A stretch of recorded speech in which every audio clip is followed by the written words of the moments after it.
سلام بچه، امیدوارم حالتون خیلی خوب باشه و امروز اومدیم با یه آموزشی که چطوری تعویض خودکار رو از روی PS بردارید.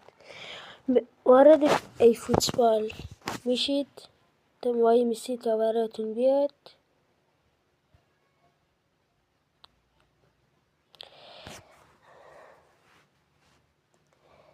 وای میسید تا بیاد.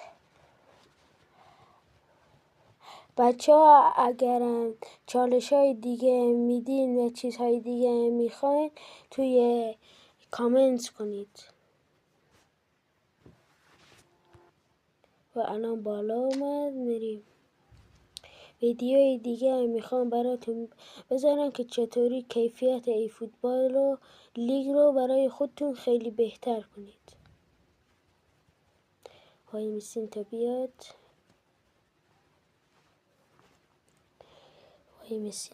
الان اومد. نگاه کنید. شما اول باید توی این گزینه رو کلیک کنید.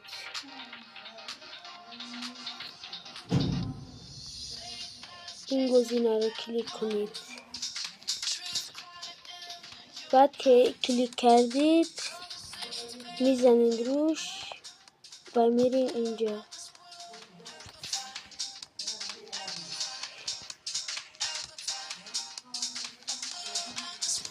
این بخش رو میزنید. این بخش رو کلیک میکنید و این بخش رو میزنید. نه ببخشید بچه، این بخش رو میزنید. حالا که کلیک کردین این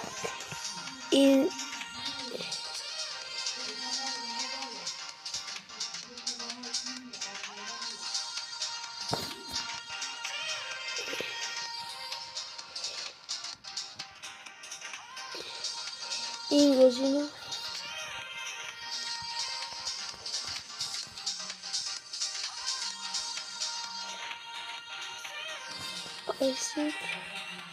این گزینه رو کلیک کنید و این گزینه های دیگر رو مثل این و این کلیک نکنید. این رو کلیک کنید.